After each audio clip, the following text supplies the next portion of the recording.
BRS పార్టీలో పట్టు పెంచుకోవడం కోసం రోజు రోజుకు దిగజారుడు మాటలు మాట్లాడుకుంటూ రేవంత్ రెడ్డి పైన అనుచిత వ్యాఖ్యలు చేసుకుంటూ ఏదో రకంగా బురదలే అటువంటి ప్రయత్నం చేస్తూ ఉన్నాడు.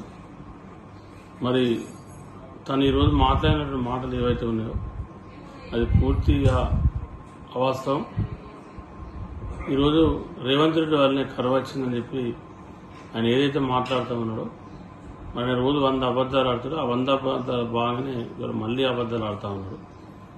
ఇవాళ 2.5 సంవత్సరాల నుంచి ఈ రాష్ట్రంలో కరువు అనేది లేకుండా సమృద్ధిగా వర్షాలు పడ్డాయి, బ్రహ్మాండంగా పంటలు పండినాయి, ఎన్నడూ లేనంత పంట దిగుబడి వచ్చింది. ఇవాళ ఈ రాష్ట్రంలో వరి దిగుబడి కానీ, మొక్కజొన్న దిగుబడి కానీ, పత్తి దిగుబడి కానీ, మిర్చి దిగుబడి కానీ, ఎర్రజొన్న దిగుబడి కానీ ఇలా సమృద్ధిగా పంటలు అన్నీ ఇవి చూసి ఓరలేక రైతుల పట్ల రేవంత్ రెడ్డి గారి పైన విషయం నింపాలని చెప్పి, దోషిగా నిలబెట్టాలని చెప్పి ఇవాళ హరీష్ రావు గారు ఏదైతే ప్రయత్నం చేస్తూ ఉన్నారో అది సత్యదూరం. ఎందుకంటే ఈ రాష్ట్రంలో రైతు రుణమాఫీ చేసింది కాంగ్రెస్ ప్రభుత్వం. 25 లక్షల మంది రైతులకు 20,000 కోట్ల పైసలకు ఏకకాలంలో రుణమాఫీ చేసింది. రైతులకు సన్నవడ్ల బోనస్ క్వింటాల్కి 500, దాంతోపాటు రైతులకు మద్దతు ధర, మార్కెట్ ద్వారా మొక్కలు కొనడం, ఇవన్నీ కూడా రైతులకు బ్రహ్మాండంగా ఈ ప్రభుత్వం చేస్తూ ఉంది. నాణ్యమైనటువంటి 24 గంటల ఉచిత కరెంటు, మరి ఇన్ని కార్యక్రమాలు చేస్తూ ఉంటే కాంగ్రెస్ ప్రభుత్వం ఇన్ని సబ్సిడీ రూపంగా మరి వాళ్ళ పనిముట్లు కానీ, ఇతరత్ర సబ్సిడీ విత్తనాలు కానీ ఇవన్నీ కూడా రేవంత్ రెడ్డి గారి నాయకత్వంలో మరి కాంగ్రెస్ ప్రభుత్వం రైతులకు అన్ని విధాలుగా ఆదుకుంటా ఉంది. మరి ఇటువంటి తరుణంలో ఇవాళ కేటీఆర్ని మించిపోవాలని చెప్పి మరి బామ్మార్తో పోటీ పడుకుంటూ ఇవాళ రేవంత్ రెడ్డి గారిని ఏదైతే దోషి నిలబెట్టాలని చెప్పి నువ్వు చూస్తా ఉన్నావో ఈ రాష్ట్ర రైతాంగాన్ని గమనిస్తా ఉన్నారు.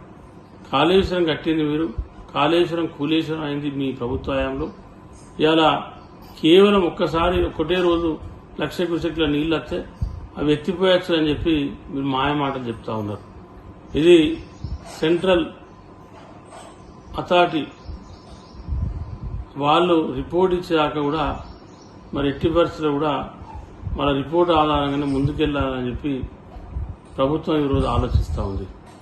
మరి అటువంటి తరుణంలో మీరు కావాలని చెప్పి ఇలా దేశవ్యాప్తంగా కరువు ఉంది, ప్రపంచవ్యాప్తంగా కరువు ఉంది. ఇలా ప్రపంచవ్యాప్తంగా భారతదేశ వ్యాప్తంగా ఎల్లినో ప్రభావం ఉంది. ఇది గత 4-5 నెలల నుండి శాస్త్రజ్ఞులు చెప్తా ఉన్నారు. ఇవాళ అందుకే ప్రత్యామ్నాయ పంటలు వేసుకోవాలని చెప్పి ఇవాళ ప్రభుత్వం కూడా సూచిస్తూ ఉంది. ఇవాళ జిల్లా ఇన్ఛార్జ్ మంత్రులు 10 జిల్లా ఉమ్మడి జిల్లాల మీటింగ్లు పెడతా ఉన్నారు, రైతులను చైతన్యపరుస్తూ ఉన్నారు. రైతులకు ఏ పంట పెడితే బాగుంటుందో మరి వ్యవసాయ శాస్త్రజ్ఞులు, వ్యవసాయ నిపుణులు, అదేవిధంగా వ్యవసాయ అధికారులు అందరూ కలిసి ఇవాళ రైతులకు నష్టం జరగద్దు అనే ఆలోచనతో ఈ ప్రభుత్వం ముందుకు పోతా ఉంది. మరి ఇటువంటి తరుణంలో మరి ఇట్లా ప్రభుత్వం ముందుకెళ్తా ఉంటే దాన్ని వేరే రకంగా వర్తించి ముఖ్యమంత్రి రేవంత్ రెడ్డి గారి మీద బురద జల్లే ప్రయత్నం ఏదైతే ఉందో అది మానుకోవాలని చెప్పి నేను హరీష్ రావు గారిని హెచ్చరిస్తాను.